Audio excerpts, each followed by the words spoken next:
Hi, Clutter Fairy fans. This is the Clutter Fairy Weekly for November 5th, 2024, Election Day in the United States. It's a big day. If you haven't voted, get out there and do it. I'm your co-host, Ed Gumnick, and I'm speaking with Gail Goddard, certified professional organizer and owner of the Clutter Fairy in Houston, Texas. Hi, everybody. The Clutter Fairy Weekly is the webcast and podcast that digs deep into the clutter that piles up between you and the life you want to be living. We explore the habits and behaviors that lead to clutter, and we suggest strategies to slow the accumulation, reduce the collection, and comfortably manage the stuff we decide to keep. If you're new to our Zoom meeting, we want to let you know that you can share your comments and questions via the chat, and I'll try to make sure Gail addresses them before we move on to another topic. Shout out to Laura, who's with us in Zoom for the first time today, and she told me that in the chat, so I know she already knows how to use the chat. You can also use a raise hand feature if you'd like to make a comment or ask a question yourself via audio or video. And we are streaming the webcast live on Facebook, so you can share your questions and comments there, and I'll relay them to Gail. We're going to start, as we usually do, by recapping last week's Weekly Tittle, which was called Just Do It. The assignment was to spend a moment living your dream of life in an uncluttered space, no matter how far away you are from your organizing goals. Let's hear from our participants in Zoom and on Facebook. Who carved out time this week to experience the life you're decluttering toward? Please let us know in the comments. As I was preparing for today's show, I did not find any responses from people who had addressed the tittle so far, but I ran across a great comment from YouTube viewer Pauline. Pauline writes, I was motivated to clear out a drawer while listening to the podcast. Filled a small bin with old rubbish, including a set of old, broken, false teeth.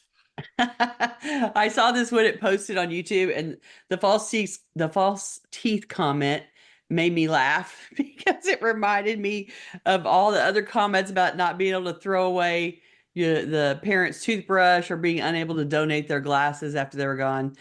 Broken false teeth, no matter how valuable they were and or how much they got used, are really useless once they're broken. So into the trash they should go, and I'm glad that you did it.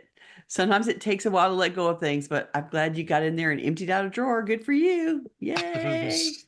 Do we have any tittle reports coming in? No, mostly weather reports. We started talking about weather earlier. That was our fault. Um, Tammy says, I didn't do it. I worked on the fridge last week. That's a win. That's That's still a all right. win. Working on the fridge. What else have we got? Well, I think let's just dig straight in because we've Mm. prepared. We've tried to answer a whole bunch of your questions today. So we're devoting this episode to answering questions that you ask us in our surveys, in the live chat, through email, social media, and through our website. We love to listen, and we're eager to tackle your tough questions and issues that are giving you fits. So that's what we're doing today. Um, First up is from D, who asked, how do you get yourself started when the pile of stuff you have is so overwhelming that you can't help but procrastinate? Yeah, the age-old overwhelm question. And I'm sure that many of you that are frequent flyers here have heard me say this before. Um, the best way to get over overwhelm is to pick something small. Pick a small surface, a small counter, a small box, one drawer, something small like that, and focus only on that little bit of area. You can clear a drawer. It's not going to be too much if you just sit down with that drawer or with that box, a small box, that one coffee table, and just work on the contents of that chosen area. It's small enough that you can focus on it. It's small enough that you can get it done. You can start it and finish it in one sitting. And you will pull up things that need to go in other rooms, that need to be handled, that need to be thrown away or recycled. It takes you through all of the general steps that you need to do in the larger context. You're just going to be doing it in the small context of whatever this area is.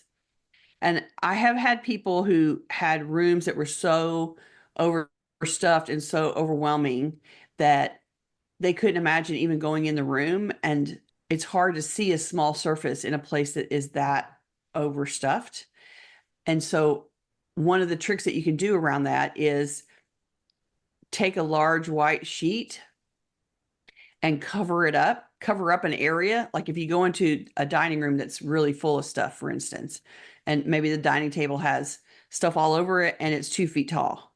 So go into that dining room, go to that table and drape a big sheet over most of it or all of it, and then peel back a corner and only deal with what portion of the table that you uncover, so that you're not looking at all of the contents of the table. You're just looking at that one little corner, and make that uncovered portion whatever size it needs to be to allow you to face it and keep going. And that will give you some starting momentum. And if you imagine the dining table covered with a sheet and you open a corner and work on it, deal with all the stuff and go away and come back another day, you can pull that sheet back down and go to another corner and peel back the corner and work on that. And eventually you will peel and uncover all of the top area of the table, and you can work on each area on a different day. And still at the end, you will be done. The table will be empty. So you just have to do it one little bite at a time. And overwhelm is always a reflection of the volume is so big that I can't see the pieces for the whole. The whole itself seems so overwhelming. And you just need to get back to seeing the individual pieces and working on one little piece at a time. There's my overwhelm, I my overall discussion. I've also always liked the suggestion of getting some distance. So if Mm. there is a room that you've been ignoring or procrastinating on, you just going in there immediately raises your stress level and your blood pressure. Take something out. Just take a subset. Grab the small pile of papers. Grab a basket or a box of something that needs attention, and take it away somewhere else. Take it away to a more neutral space, a place you've already decluttered, or a place that never got out of control, and work on it there where you don't have the looming presence of the room. Of the rest of the room. Yeah, yeah, Yeah, that's a very good suggestion. And I also I say that in particular, that particular technique you're describing in relationship to things that are very emotionally triggering. right. Even if it's just opening a box of, this is all stuff from my deceased mother's house, or this is a box of things that is related to my ex, or whatever it is that is very emotionally laden, that sometimes you can just open the box and take out a part of it and walk away from the box and go deal with what little you took out somewhere else. And if that's all you can handle that day, great. And so he's describing a similar technique in at the room level, where you go in a room that you're completely overwhelmed with and you declare yourself, I'm not looking at all that. I'm only taking this pile of stuff here and I'm going out onto the dining table and I'm going to work on it there until it's finished. And that way you have this sensation of the amount that you subtract, what you take to go work on becomes your project. And then you have the satisfaction of actually getting to the end of the project by getting through all the things that you took out of the room. And it isn't colored by the overhanging visual of the rest of the room that isn't done yet. And so I think that separation to help you work is it's a valuable additional technique. If it's too much to work in the room and covering stuff up isn't good enough, then you can then grab something instead and take it somewhere else and work on it till it's done and do the happy dance because you got that part done. And rinse and repeat until you feel able to work in the room. Valerie says use the sheet idea, but now can't see the sheet because of stuff on top of the sheet. But then she added, I like the take it away idea. Right. And so now I think your job is to take away the stuff that's on top of the sheet and start clearing that off so you can get back to the sheet and start peeling stuff back. Yeah.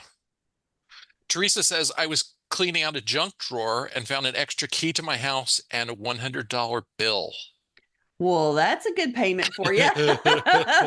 Nothing like getting paid for doing some decluttering, right? Yeah, that's always fun for me as an organizer when I find something, here's an uncashed check that's, a bunch of money, or here was a stash of money that they put aside for something and forgot about, or oh, here's that credit card that they were looking for, or here's a gift card that they got at Christmas and they forgot about. Even if it's just a little bit of money, it's always fun for the client for me to find something that they didn't remember that they had. And, Yeah. and then I just tell them that they got paid. They got paid for working today. JB says, I'll make a goal where whatever I work on will make a visible difference. Then you just pick a target. This makes it both attainable and encouraging. If it looks improved, it makes me feel like I can actually make a difference. That's true, right? Which is why if you go into a cabinet and you work in it and then close the door, it's not always as rewarding. So the Right. idea of picking something visual is a great thing so that you get immediate feedback and it's there every time you go by that the space has changed because you organized it. So good job. And Deborah replied to JB to say, when I work on the visible spaces, I also feel empowered to do the rest. There you go. Yeah, I mean, the whole thing about overwhelm is you just have to get started and have some success in order to feel the overwhelm be pushed back. And then you able to just continue and do the work that you need to do. And so whatever allows you that feedback and that encouragement is what you're going for there so that you can ignore the overwhelm and not feel about it that way anymore and keep going. Okay, before we go to the next question, Mm. M gave us a tittle report. She says, as I focused on living as my best self, I realized that my wardrobe needs a critical evaluation. I started on it by addressing the laundry, putting some wash things into the donations instead of my closet. Ooh, what a good idea. You're jettisoning it after it got cleaned. That's great. Sometimes standing there in the closet and looking at everything that you own is overwhelming, right?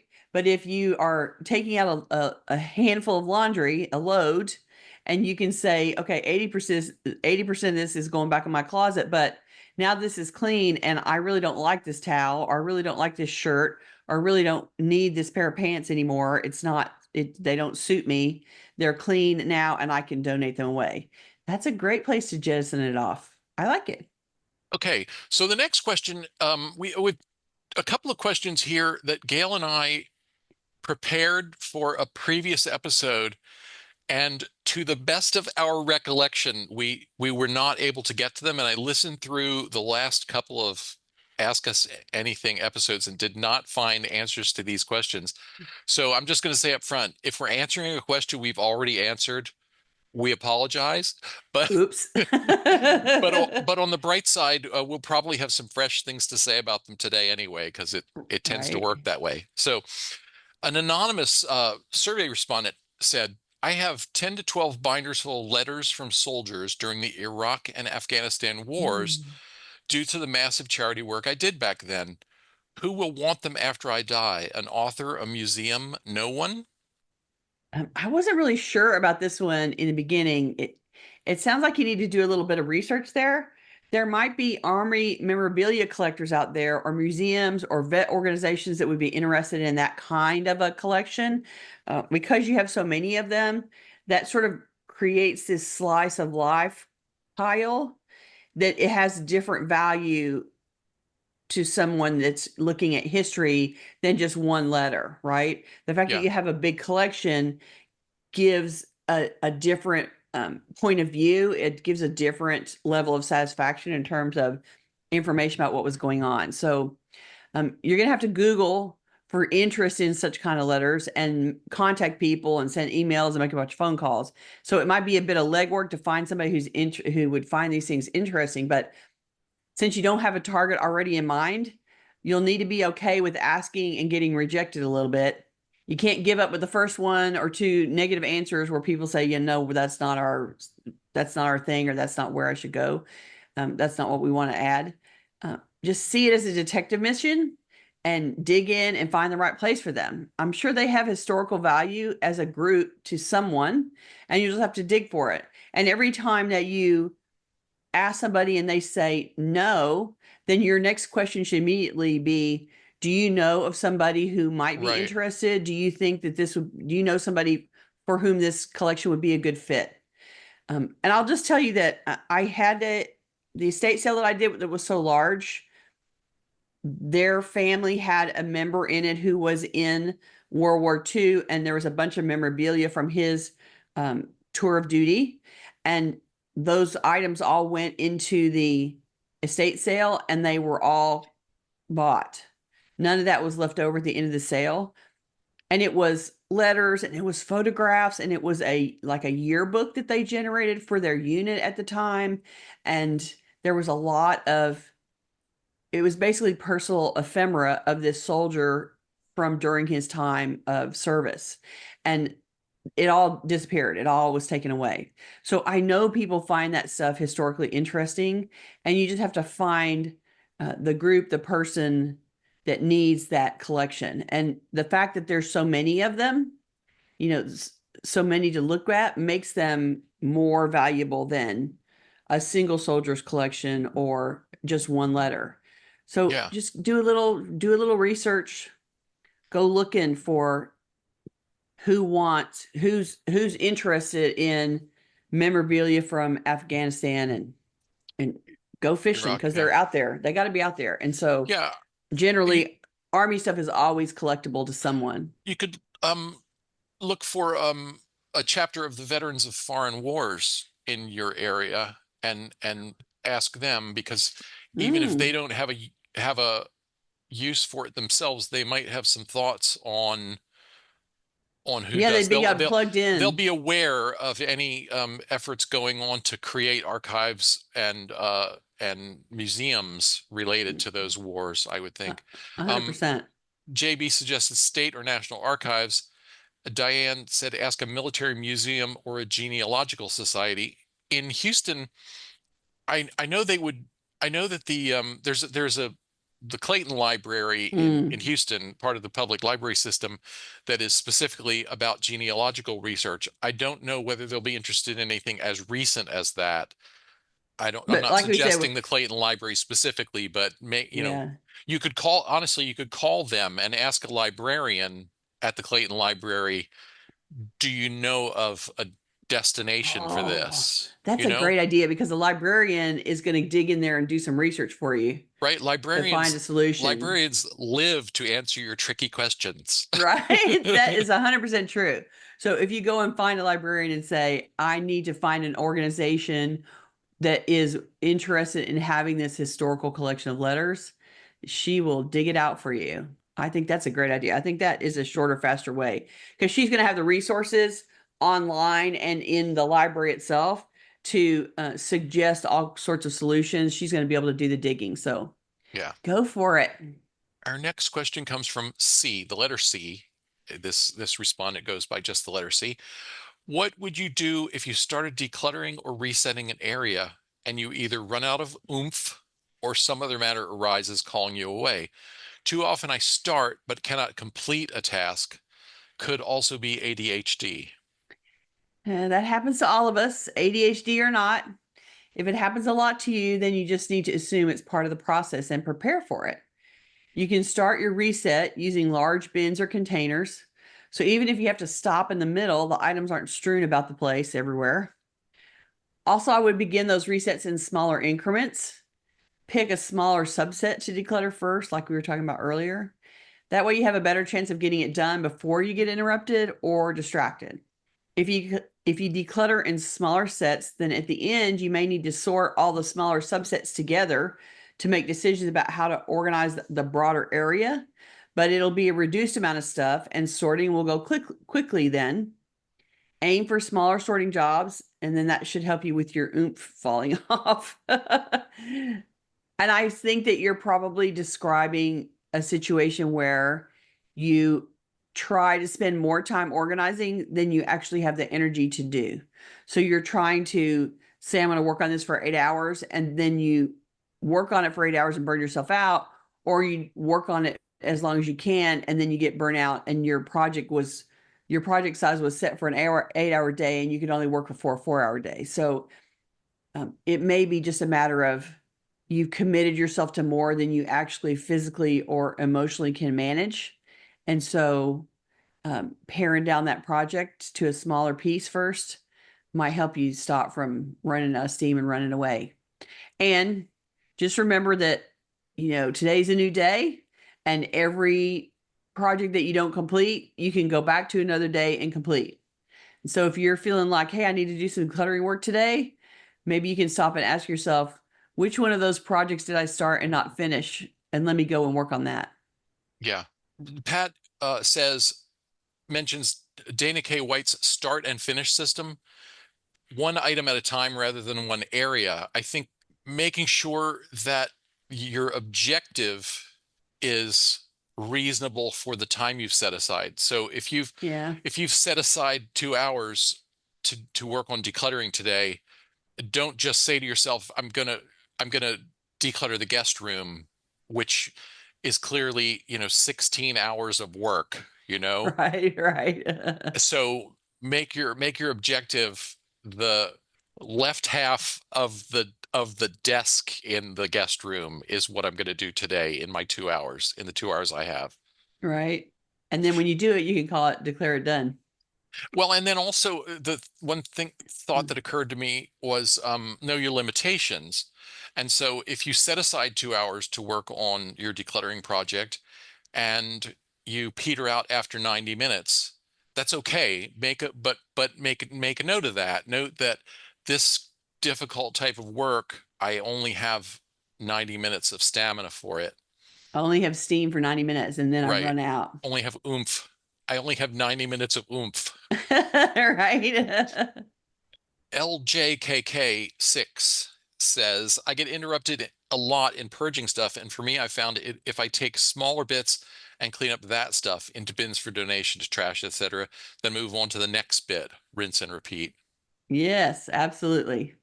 And then if you get interrupted, you're probably really close to the end of something and you can stop and finish it really quick and then go do what you have to get interrupted for.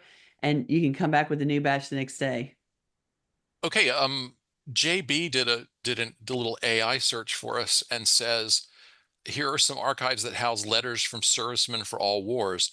The Veterans History Project, that's a collection at the Library of Congress. I'm Oh, not going to read the whole thing, but the Center for American War Letters, CAWL. look So at that. there are a couple of answers for that question here from Anonymous, right? Right. Okay, yeah. Right. Okay, See, there's let's something out there. let's go on to our next question, Okay. which was from Susan. This was from a survey a while back, and Susan said, how does one go from being neat as a pin and on top of things to a hapless, hopeless hoarder in all areas? Is it illness, age, laziness? Wow. You're judging yourself really harshly there. I doubt it's laziness. If it was, I don't think you'd care about it. You might be affected by illness. That might be impacting your energy level or your ability to focus. Age is probably slowing you down somewhat. But I think a bigger possibility is that you now have a much larger collection of stuff gathered over a lifetime, and you're finding that your diminishing physical resources are not up to the task of the larger collection. At some point, our stuff gets bigger than we can manage, and it's time for a big downsizing of the collection. With diminished physical capacity, we need to have less to manage, not more to manage. So I'm guessing it's time for you to right size your home contents to a level that you can manage again. So get to purging. It is true that we get to a place where it's just so overwhelming that we can't keep up. And that's just the signal that it's time to the collection has now grown beyond what we can manage, and it's time to dial that collection back to something that we can manage. And it won't be the same level of stuff that it was when we were young and in our prime and fit and had a whole lot of energy and were running around with and can keep up with what we had. At some point, that collection got too big, your energy got too low, and it's time to dial it back. That's your clue. It's time to start reducing the collection. Okay, some more thoughts on I will collect JB's suggestions about letters to and from the The military military. letters. I'm going Mhm. to collect some links and put them in the show notes for today. I don't want to Okay. try and share that while we're talking, but Tammy asked, and this is related to the previous question, how do you know how long to allow when I have ADHD? I have time blindness. Any thoughts on that? Yes, and that's really just an experience thing, right? You have to practice. So I would pick a small amount, set an hour timer, and see where you get. If you get to the end of the hour and you haven't even made a dent in the pile, then I would say that's two kinds of feedback. One, an hour may not be long enough. And two, you probably grabbed too large of a subset to work with. So next time, grab less, set the hour again, and see where you get, see how far you go. At some point, you will have grabbed an amount and set a time, and it worked out that you were able to get through that stuff in the hour that you set. And then let that be your marker. That's your parameter of what amount of stuff that you can take at any one point in time and work on. Be affected by if you are finding the stuff overwhelming or finding the stuff emotionally difficult.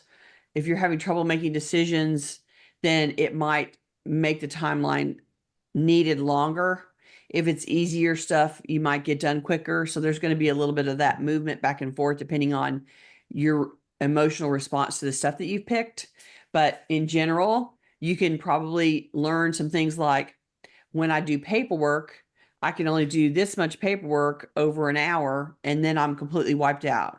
When I do things in the bathroom, I can do this much stuff and in an hour and get done because I don't have the same kind of emotional response to it. So you will learn that there are certain types of stuff that trigger you more or make it harder for you to make decisions first, and that you'll need less stuff to work with in your time slot of focus than others. And so all you can do is grab some and try and learn what your limits are in terms of this amount of volume I can get through in an hour, or this is not enough and I need to, the next time I need to start with less and build the perfect decluttering schedule slot and decluttering stuff pile for your own needs and your own responses. You forgot to put the air quotes around perfect.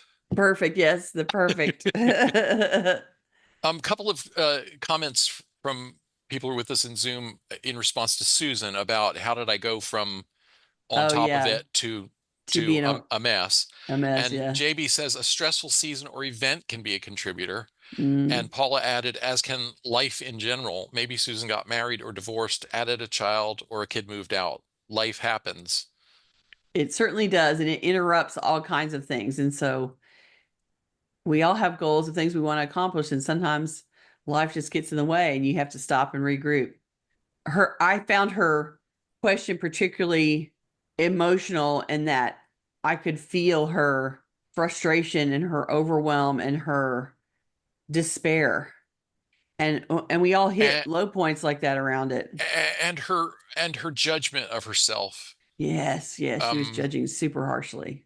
and one of the governing principles here at the Clutter Fairy is let that go. Let that stuff go. Don't judge yourself. Don't be so hard on yourself because the world is hard enough on you. And so whatever it was, you're gonna have to move forward from here Mm-hmm. where you are. Whatever threw you off of being on Threw you top off of your things game, yeah. and neat as the pin, that's in the past, and just Start from move where you forward are. and be gentle on yourself. Right. And you can have a goal. You don't even have to have a goal to get back to where you were. You can have a goal to improve and and improve your environment, to improve your attitude, to improve your self-care, and then make steps towards that improvement. And it'll still be growth for you. It'll still be an improvement for you, even if it doesn't take you back to being neat as a pin. Right.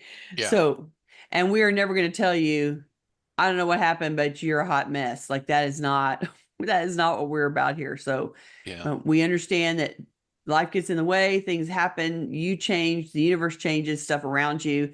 And sometimes you just have to go with it. Here's where I'm standing. I'm going to move forward from here. And we're going to be here to help you do that. To Tammy's question, Deborah said, for me, an hour is too much. I race a 20-minute timer. Where'd it go? Mm. Got away. And have fun. I race a 20-minute timer and have fun racing it to put things away and order the obvious things. I often joke that, I can endure anything for 25 minutes. And so that's my number. Like if I have one of those days when everything on my to-do list is ugly, I'm Right, like, is annoying. oh yeah, the timer's going to be working hard today. And I set a timer. I do 25 minutes of the Something. the ugliest thing on my agenda, and usually find that now I've got that now I've got a little momentum, Hmm. and so I'm gonna go until I finish the current step. I tend to not run over the timer too much, except on writing. Writing is the one area where I will allow myself to exceed the timer and go on until I run out of words and or energy, whichever comes Yeah. first. Yeah, yeah. But okay, let's go on to the next question. We're getting there's so much wisdom in the chat today. It's people sharing suggestions Good with each other. It's advice. really good. Yeah. That's great. Adele said, I love this question. I love how she phrased this question. I know, right? Considering the unlimited size of the universe, the vastness of the solar system, the expanse of the Earth, and the relative smallness of us humans, is it even possible for any of us to have too many beads? Or in my case, too much yarn? I'm sable with yarn, Sable. Stash accumulated beyond life expectancy.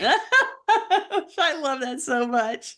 But I love owning it. Speaking for myself, sometimes I think I act ashamed about my stash as a more acceptable way of backhanded bragging about how much I have.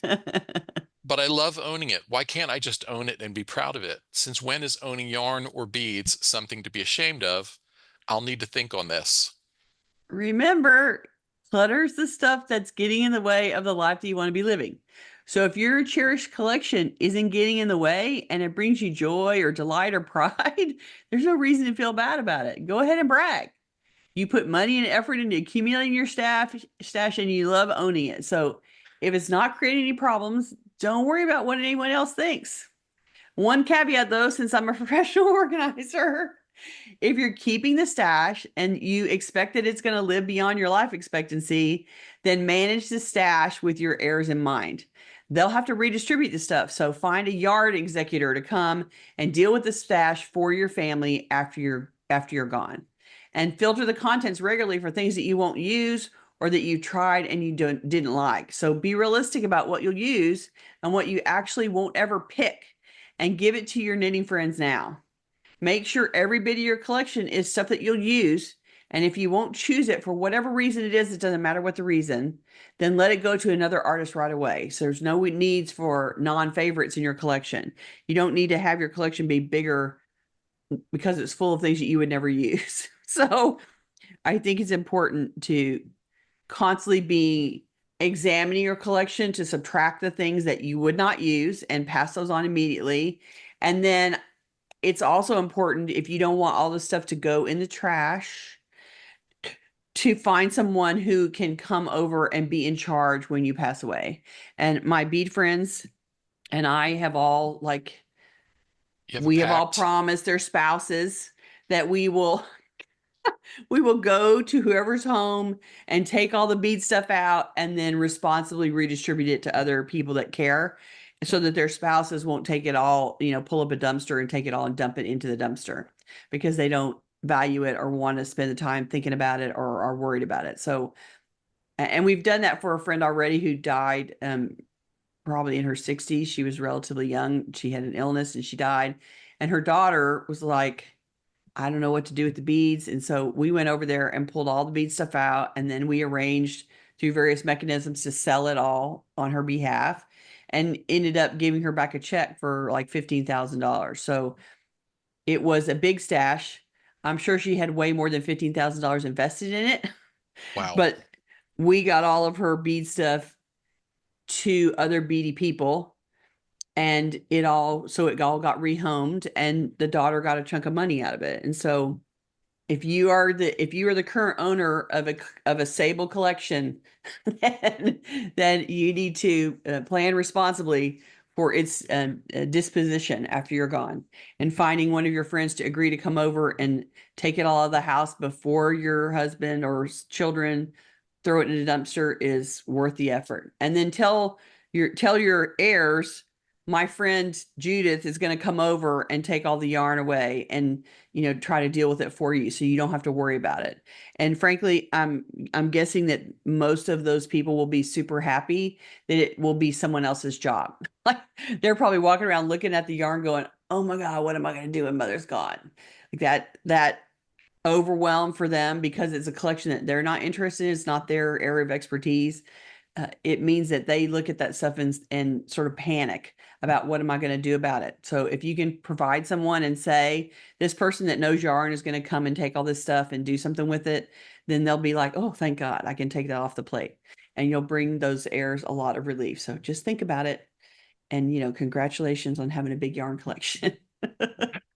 But don't pass up the opportunity to thin the collection to improve the overall quality. I mean, Yes, yes, if you're yes. proud of your collection, well, your collection doesn't need the I don't know what what it would be in the yarn world, but you don't need, like, I have art supplies for drawing and coloring, and there are things that I got early on that I now know I'm not really that interested in using.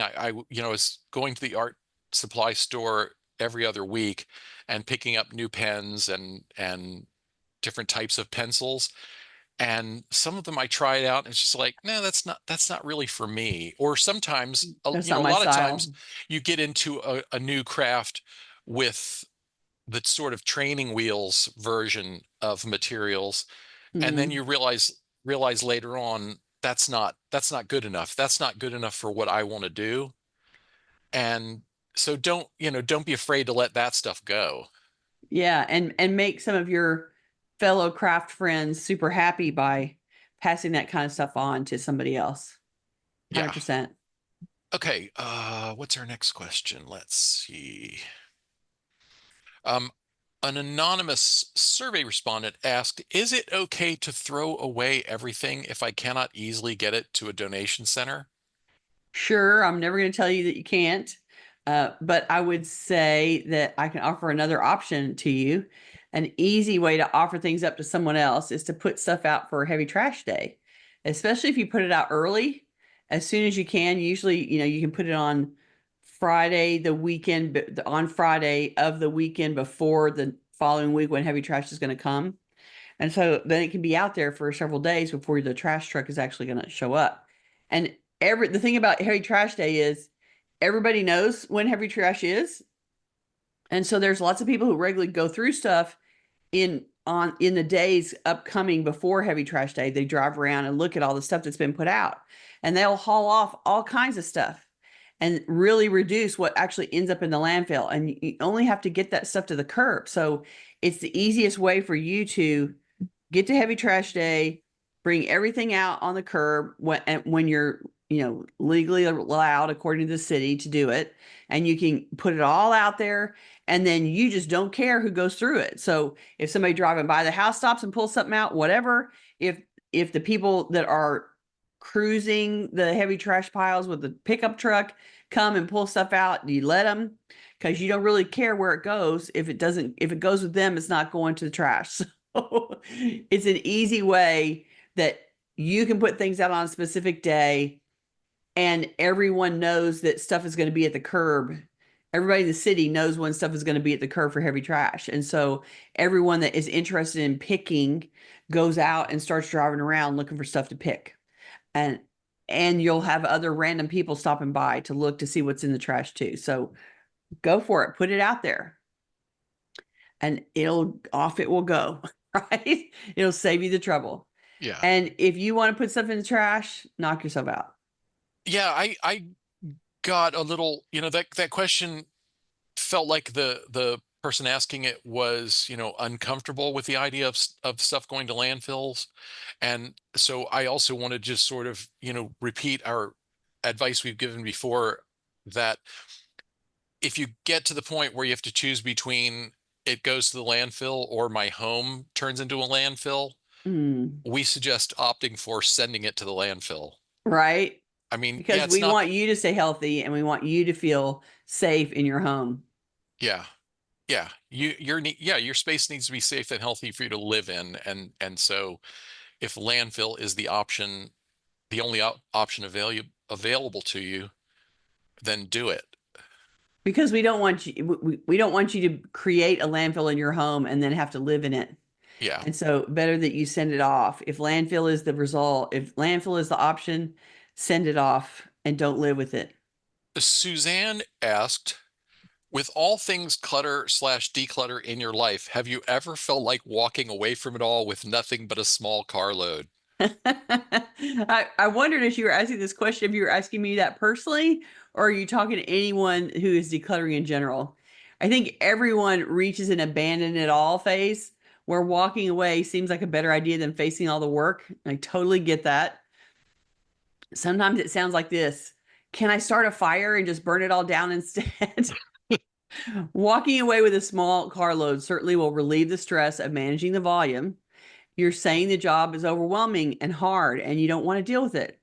So find a way to make it less work, donate in larger chunks, invite people over to take what they want away with them, put stuff out for heavy trash, spread out the work over a longer timeline so it's not such a physical drain, or walk away with a small carload and be happy about it. You can pick either one. But I think, Th I think what's underlying in this question is I feel overwhelmed. yeah. And Suzanne is with us today live, and she said asking you, Gail, and Ed personally. And my answer to this one is that every time I've moved, I said, well, every one of the last several times I've moved, I've said, okay, next time I'm just abandoning it all. It has crossed my mind that, abandoning it all would be easier than moving. Abandoning it all seems easier than all those decisions, making all those darn decisions. And I have never felt like walking away from it all yet on a personal level, and taking the carload. Yeah, I'm not there yet. I gave away a whole bunch of stuff as part of the move. My friends hauled off 4 carloads of stuff by the time I got done, to take to Goodwill, and various other places that we had donations sending out. And I'm happy to shed things and I'm happy to let things go. And in the meantime, I'm still okay with what I have. So Yeah. I don't want to drive away with a carload yet. Well, when I was selling my house, and when I worked with you, I Yeah, yeah. that was the point where that was a point where it really felt like, oh yeah, uh, running away from this all would be so much easier. But That I was so did, early in our process, yeah, though. but I did, but I took your suggestion, and I gave away a huge number of books, and threw away plenty of stuff as well. We had a Donated a big lot of garage stuff. sale. Yeah, had a big garage sale, which I We, would not recommend again, even though we did pretty well on it. so here's a question I have for you, Ed. Do you Yeah, think that the level of stuff that you own now is comparable to what you owned then, or do you think it's still less? no, it's still less. Yeah, And so by how much? Do you think it's half as much? yeah, probably. That's Yeah, pretty cool. I yeah, mean, you've gone on and built a life and you live in a new a house again. And like there was a point where you sold the house and you moved into share a space with someone. And so you had less right. space that was allotted to you. And Yeah, now you're in your own space again. And you have, the 1,200 square feet or whatever. And it's all yours. And so, but you still haven't rebuilt that collection back to its original level, which I think is fabulous through yeah. several apartments and several moves at this point now. Well, and one thing that has helped in that time is the move to electronic record keeping, Mm-hmm. because I had so much, Yeah, we there was got rid of a lot of business records. so much old paper. Yeah. That's gone now. Yeah. Yeah. Okay, we True. probably have time for one or two more questions. Let's see. Jean asked, is it healthy to get rid of all things from a certain person? That was an interesting question, I thought. Thank you for Yeah, asking, Jean. yeah, I would say yes, if it makes you feel better. It depends on how that certain person makes you feel. An ex in particular would be a good thing to lose. It's all part of rewriting your life story, shedding the things that are not part of it anymore. Maybe you can keep a few photos or a piece of memorabilia, but if keeping nothing is the best solution for you, then do it. You're not erasing them from the world, you're just erasing them from your life. And that is your prerogative. So I would say if keeping things from a certain person makes you feel bad, then absolutely it's healthy to get rid of it. Just because you knew someone doesn't mean they have to stay part of your life forever. So you aren't doing something terrible by having them, they were part of your life for a time and now they're not, and you get rid of everything related to that person. You're basically putting them back to stranger status as if you never met them.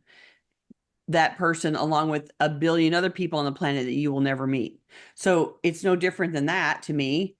And you always want to do what is in service to your own mental mental health and health. Hmm. well-being, right? And Hmm. so if it makes you feel better, I'd say go for it.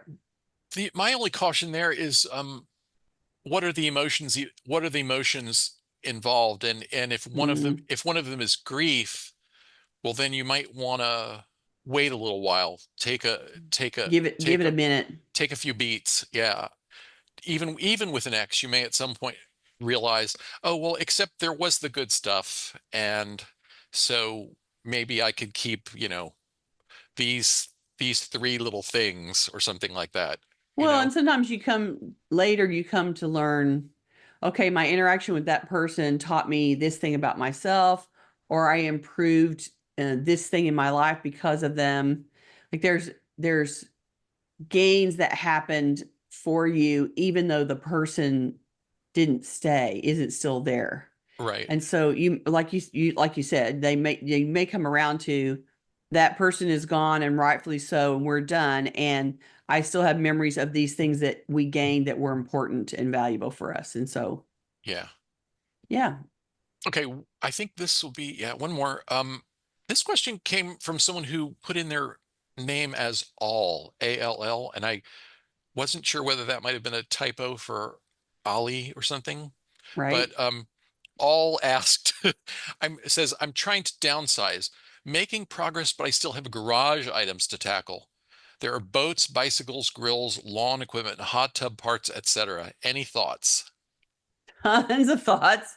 Our continuing theme for this episode, which is put things out for heavy trash or take pictures of the whole pile and post on Nextdoor that the items are free for pickup.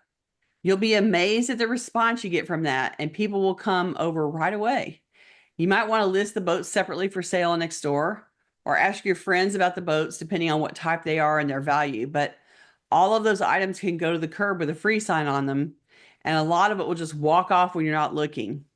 It just helps if you post it next door so that your area neighbors know to come by your house. That way they'll have an address, location, and it'll be in the area where they live, so it'll be easy for them to get there. And you may want to do that, especially if you live in a low traffic area. So this in particular, the stuff that comes out of the garage, it's usually odd shapes, it's very 3D, it's heavy, it's equipment, it's odd things that don't make sense in the house or in a garage sale necessarily. And you might as well make a pile of them, stick them outside and say, free to a good home, and let them walk off.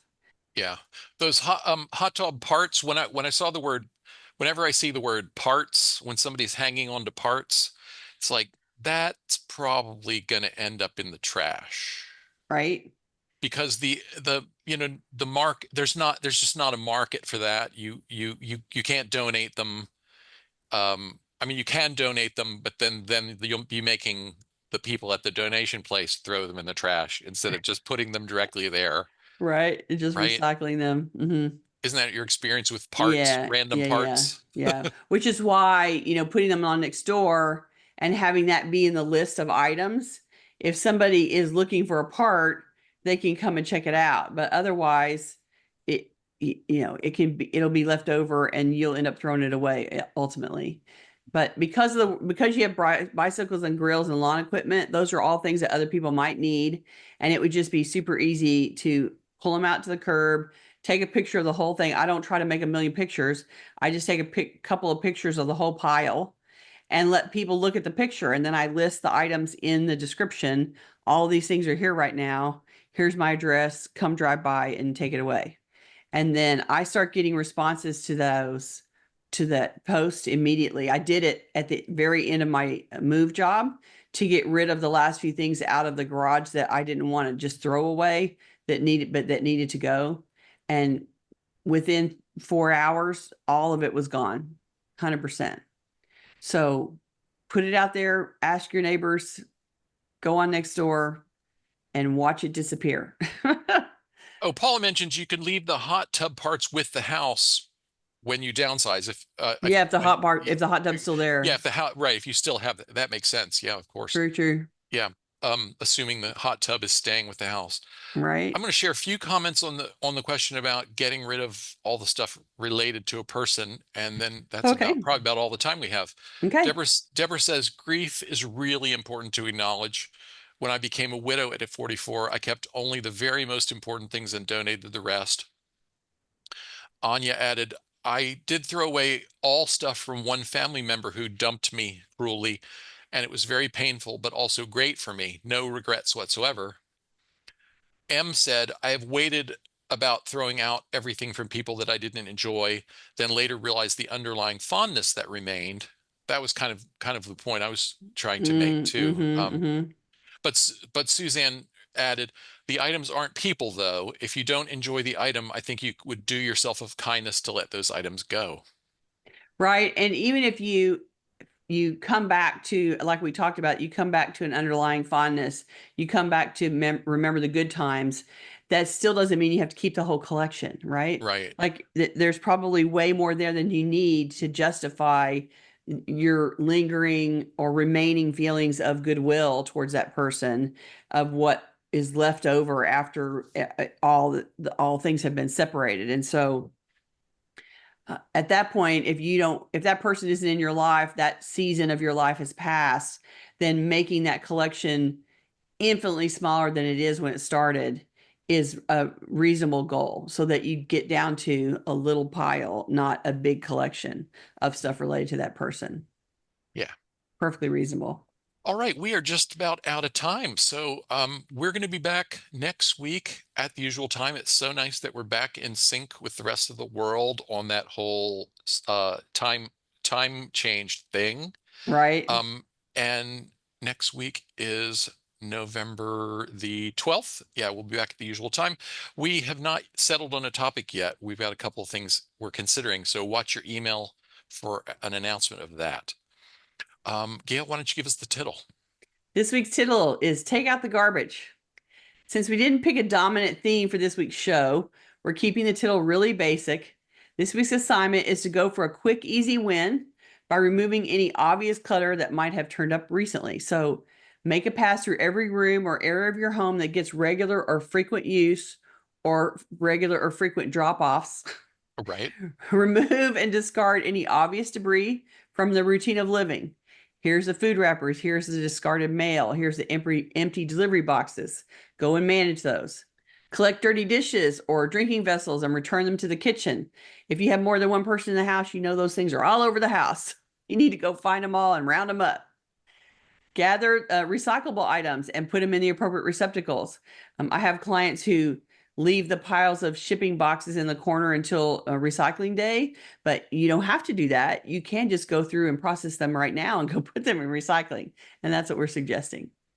Return anything that's obviously out of place to its proper place in the home.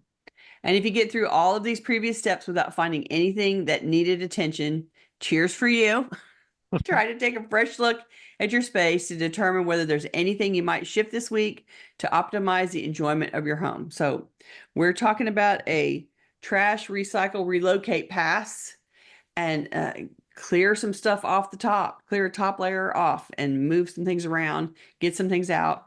that don't require a whole lot of thought. When you're working on recycling and trash, you don't have to think really hard. So go and work on that. That's a basic step forward. And we will see you guys when you come back and tell us how it went. All right, if you're watching this on YouTube, we would love for you to join us live. To get notifications about upcoming events, we invite you to join the meetup group by visiting cfhou.com/meetup. You can also follow us on Facebook by visiting cfhou.com/Facebook, or join our mailing list by visiting cfhou.com/subscribe. Okay, I have to take a moment to say my dog is so smart that he recognizes the closing announcements and comes out here to start bothering me the minute I start making the closing announcements. Oh, that's so Dogs are cute. paying attention.